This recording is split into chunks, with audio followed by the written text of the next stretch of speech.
अस्सलाम वालेकुम। आज की वीडियो है उन सारे बिजनेस पर्सनैलिटीज़ के लिए जो लोग प्रोडक्ट्स लेते हैं for the purpose of buying and selling, यानी डिस्ट्रीब्यूशन का काम है या होलसेलर हैं या डिस्ट्रीब्यूटर हैं उनके लिए, या आप कोई और बिजनेसमैन हैं। क्योंकि अगर मैं पर्टिकुलरली कैटेगरीज गिनाऊं तो ये बहुत लंबी हो जाएगी वीडियो।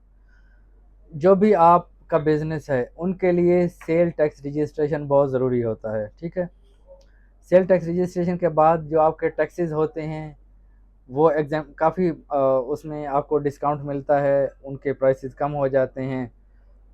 वैसे आप बाय करेंगे कोई भी प्रोडक्ट तो कंपनी आप पे बहुत ज़्यादा टैक्स लगाएगी। जब आप सेल टैक्स रजिस्टर्ड हो जाएंगे तो आपको जो प्रोडक्ट्स होंगे, जब आप बाय करेंगे प्रोडक्ट, तो आपका टैक्स बहुत ज़्यादा कम होगा।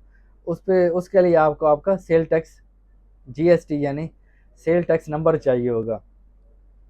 उसके लिए आजकल बहुत ज़्यादा गड़बड़ आ रहे हैं। कुछ हमारे प्रोफेशनल्स भाई हैं, वो आपकी जो सेल टैक्स की रजिस्ट्रेशन हैं वो रजिस्टर तो कर देते हैं, उसके बाद उनकी रिटर्न्स, क्योंकि सेल टैक्स की जो रिटर्न्स होती है मंथ बाय मंथ होती है, यानी एक मंथ में आपने कितनी इनवाइसेस, कितनी परचेजेज की और कितनी आपने सेल की, उस हिसाब से ये मंथली रिकॉर्ड मेंटेन करना होता है। इसकी मंथली सेल टैक्स रिटर्न जाती है।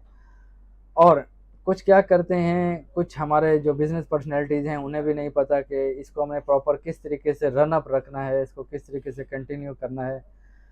तो जितनी भी आपकी एक महीने की इनवाइसेज होंगी वो आपने अपने सेल टैक्स कंसल्टेंट को देनी है, टैक्स कंसल्टेंट को देनी है, ताकि वो आपकी सेल टैक्स रिटर्न में सारी चीज़ें, एक तो आपका पुराना रिकॉर्ड फैच करे। ठीक है, वो रिकॉर्ड आ रहा होता है कि आपकी कितनी बाइंग शो हो रही है और कितनी सेलिंग शो हो रही है। इसके साथ आप अपनी इनवाइसेस देते हैं, अगर कुछ फिगर्स ऊपर नीचे हैं ताकि वो रिकनसाइल हो जाएं। उसके बाद आपकी रिटर्न सबमिट होगी और आपका जो सेल टैक्स नंबर है वो कंटिन्यू रहेगा। यहाँ हमारे पास बहुत, हर रोज़ हम देखते हैं, हमें कॉल्स आई होती हैं कि हमारा सेल टैक्स जो है वो हमारा सस्पेंड हुआ हुआ है। उसके बहुत सारे मसाइल हैं, मतलब 60,000 से लेके 1 लाख तक तो उसकी चलानिंग होती है। वो डिफरेंट सस्पेंशन की आगे कैटेगरीज हैं कि किस वजह से सस्पेंड हुआ है। कम से कम भी आपका जो फाइलिंग वगैरह मिला के तो 1.5 से 2 लाख रुपए का आपका नुकसान हो जाता है।